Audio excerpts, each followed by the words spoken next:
Hey guys, before I start the video, I wanted to basically tend to apologize because when you start watching the video, you're not going to see me wearing this because I promised in my last video when I make 50 subscribers, I was going to start wearing these. I tend to forgot. I apologize. I'm just dealing with it because my eyes are like been a little red lately. I don't know why. I didn't touch my eyes or anything, but I will promise you, I am going to wear this. And I'll have to even leave a note maybe on my wall or whatever, and I'll make sure I'll put this up because it's going to take too much editing, too much of reactions, and I don't want to disappoint you fans. But I promise you, next time I'm putting these on from now on as much as I could. Alright? So I hope you guys enjoy this video, and I will talk to you all later.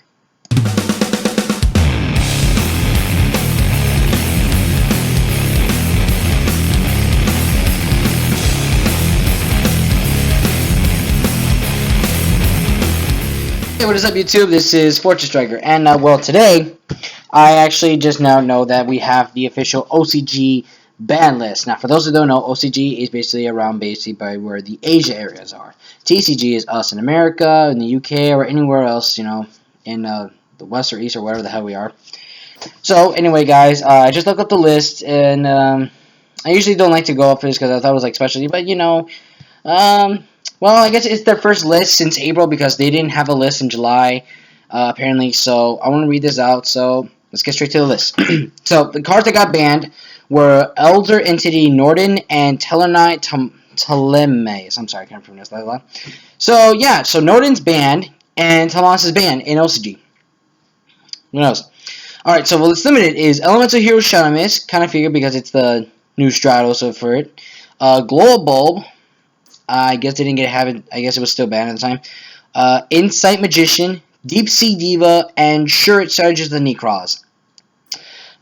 For semi-limited, they have Kuribandit, Mermail Abyssteus, Evigishki Gustkraken, Mind Control, Book of Moon, Charge of the Light Brigade, Gold Sarcophagus, Allure of Darkness, Dragon Shrine, Gateway of the Six, come on, bring that here, Sinister Shadow Games, and Crush Card Virus. And for Unlimiteds, we're going to have Elemental Hero Bubbleman, Chaos Emperor Dragon, Dark Magician of Chaos, Blackwing Gale the Whirlwind, Manju the 10,000 Hands, Formula Synchron, Wind Up Zenmaity, Instant Fusion, Magical Stone Excavation, Transmigration Prophecy, and Bottomless Travel.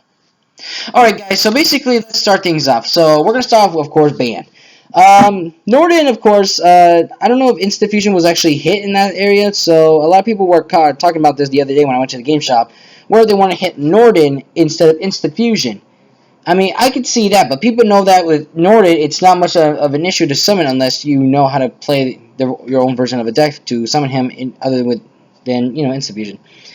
So I guess Instant Fusion was never hit there, but Norden's gone. So Norden had its fun, but I guess he kind of broke the game a little bit too much.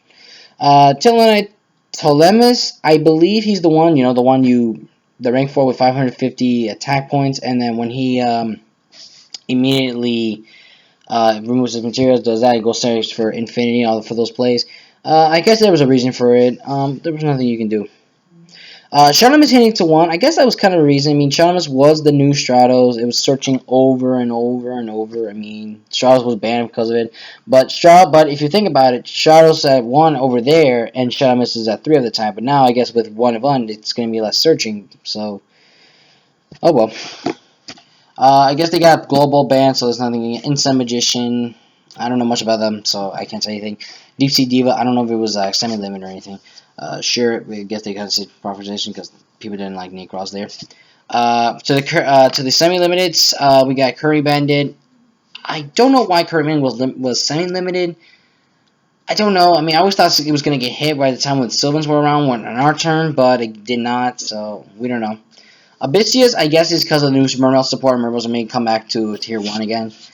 Gustkraken coming at 2, I think it was kind of fair. I mean, having it to 1, there's no point. Gearkeys are not as much of a big deck as it is.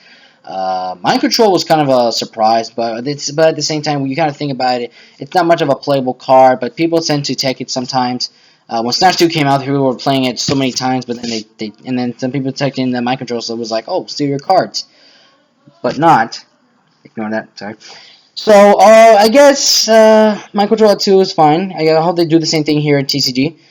Book of Moon, Book of Moon, like same thing, is not as big anymore. I mean, Book of Moon was more playable when Nekroz were a big hit, as well as mostly for the Jin loss. But now because Jin Leisure is banned, there's nothing we can do. Charge the Light Brigade. I guess they know Light Squads are good again.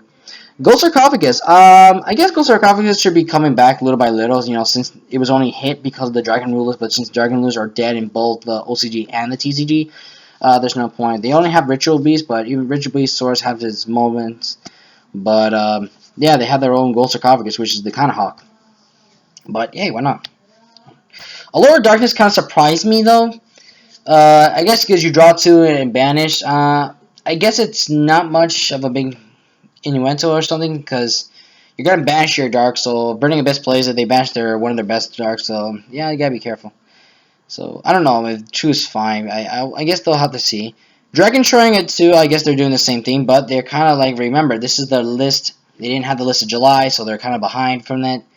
So right now, I guess I guess they're gonna have it 2, but ours will probably gonna have 3 because you know Dragon Rulers are gone. Sinister Shadow Games, I guess, should also have been too much of a pain in the ass over there. I know that because they banned Construct in April. And finally, Crush Card Virus. I guess Crush Card Virus should make a comeback. I mean, for 3, I guess. I don't know. Oh no, sorry, 2. I apologize.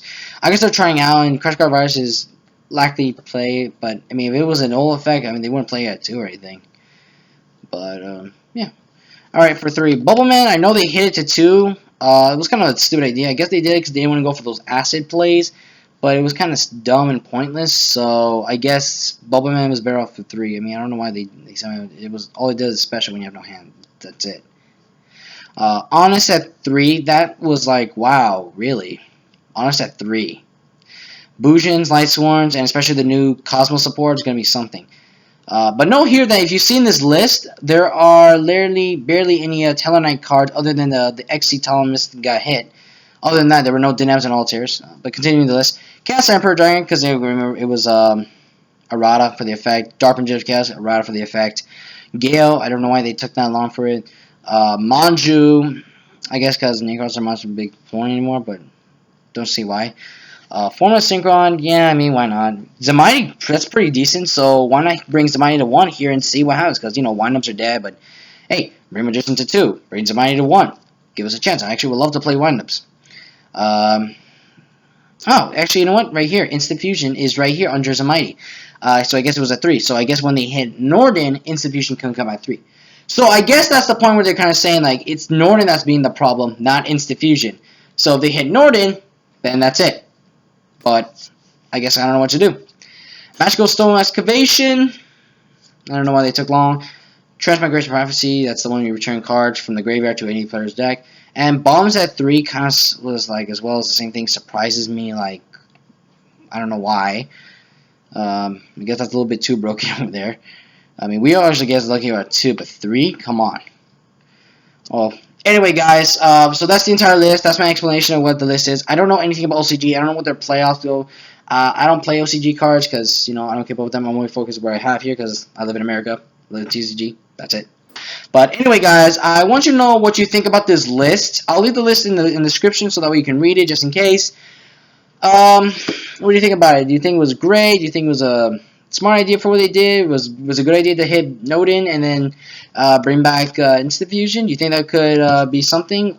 What do you think is going to happen for our list? So leave that in the comment section below. Give this video a like. Share it to your friends. Subscribe if you're new. Like my Facebook page. And this is Fortress Striker, signing off.